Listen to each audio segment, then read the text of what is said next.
going on, guys? My name is Zed and welcome to this video. This is last week I watched number 24, and without any further ado, let's get into it. We are the Globo Gym Purple Cobras, and we will rock you. So I started off the week with another simple comedy, Dodgeball. I've been loving Vince Vaughn and Ben Stiller lately. I've been watching a ton of comedies, and this one is pretty good. I've seen it before, and I would say there are some good gags in this movie. I particularly like, you know, the inflatable crotch, the whole like BDSM gear they put on. There's another joke too, but it's actually been a couple days since I've seen the movie.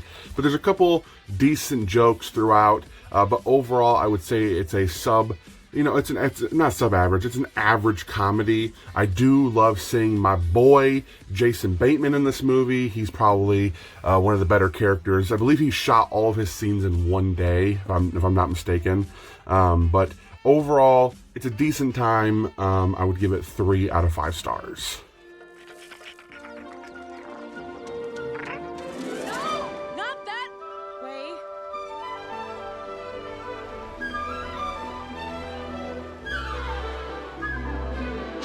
So recently I picked up this Pocahontas figure from my local Ollie's Bargain Outlet store, and I'd said in that video I had not watched Pocahontas in a long time.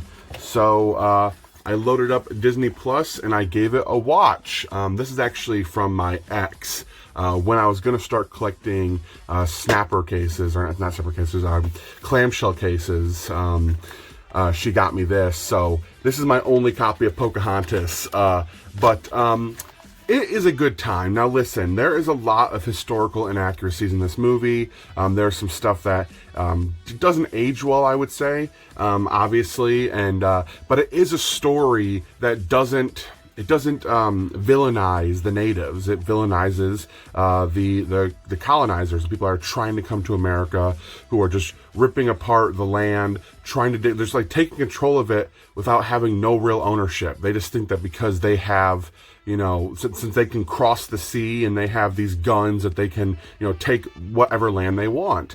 And that's very true to history. What I do like about this movie, though, is the music. The music is beautiful. There's one song in particular that is between Pocahontas is singing to John Smith, basically telling him, you know, why they're not the savages that they are. That, you know, that the natives have, you know, they're in touch with the land, they're in touch with the environment, they're in touch with their surroundings, with nature, with animals, and it's such a beautiful, beautiful song. I did do some research after I watched this movie, so. I commonly believe that John Smith and Pocahontas did have a real relationship, but that Pocahontas was very, very young. And though it is true that when the colonizers, the white man, came to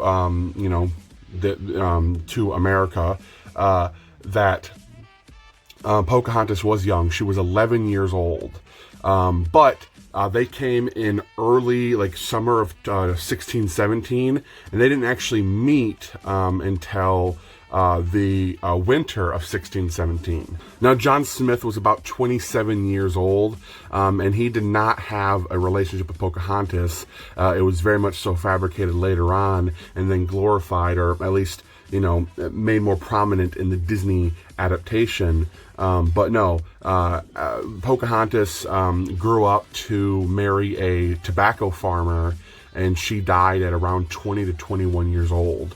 And she got married when she was about 16 or 17. So, misconception, a little bit of history lesson right there. But John Smith and Pocahontas never had a relationship, though they did meet each other.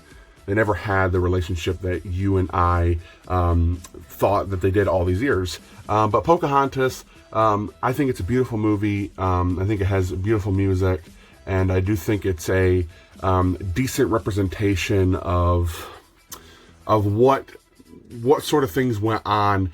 They're definitely not as horrific as they were, but for a child just kind of learning for the first time what sort of things might have went on, it's definitely a decent representation.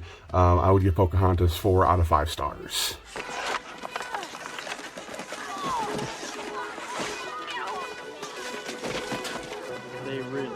So then next up, I watched all 3 of the Mighty Duck movies.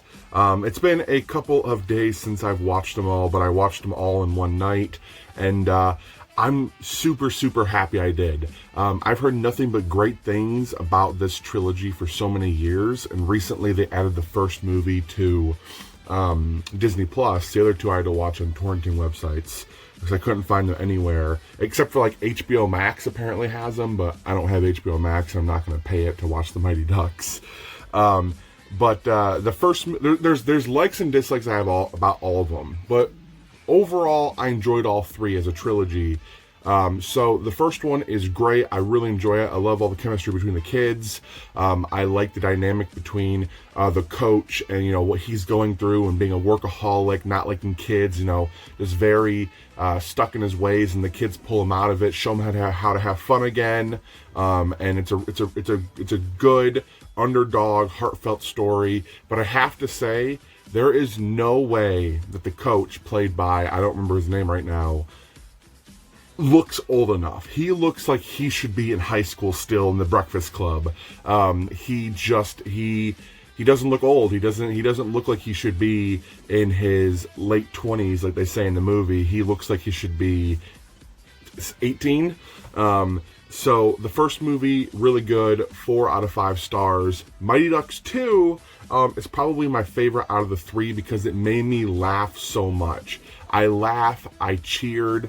It was just such a great time. I love that they took them to, like, they're not at the Olympics, but I don't remember exactly what they were competing for. But I loved all that. I love the addition of Kenan Thompson, and just, it's so much fun.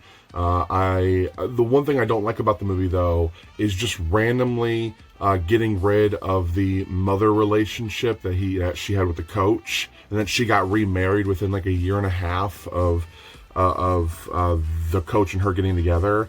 Like, they broke up, I guess, when he went away to play pro, and then all of a sudden she got remarried. The Mighty Ducks 2, 4 out of 5 stars. I know I said I liked it more, but I do think it's not a 5 out of 5 star movie. It's not a 4.5 star. It's still a 4 out of 5 star. And then you have the Mighty Ducks 3, which I have the most problems with. I don't like that the coach was just kind of like a background character. He kind of just popped in and out. I don't know if that was due to scheduling issues or what. It's not that I dislike the new coach, but I really, really like the dynamic that the old coach had with the kids. And, you know, it would have been really nice to see him in all 3, especially since he's on a poster and that he seems like he should be in it more. But collectively, I think he has like 5 to 7 minutes of screen time. But there is a couple, when he is on screen, you love it. Like, he comes in for really great scenes, but overall, like, but they had a good villain team.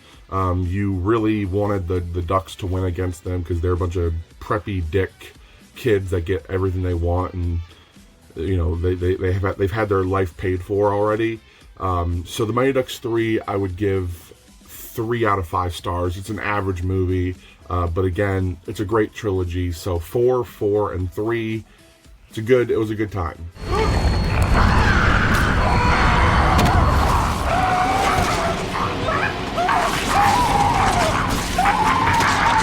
So the last movie I watched this week was Bad Milo. I won this in the giveaway from Miranda's Holland and Foodie Life, which is on the channel already. And it just looked really interesting. I really wanted to watch it, so I thought it was like an hour and 24 minutes. It just looked interesting. It's basically about this character right here.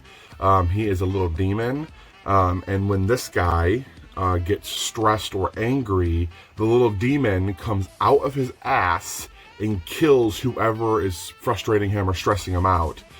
So it's a little butt demon. It was a crazy movie. It was just bonkers, but a lot of fun. Bad Milo, I would give 3 out of 5 stars. And that's it. That's all I watched last week.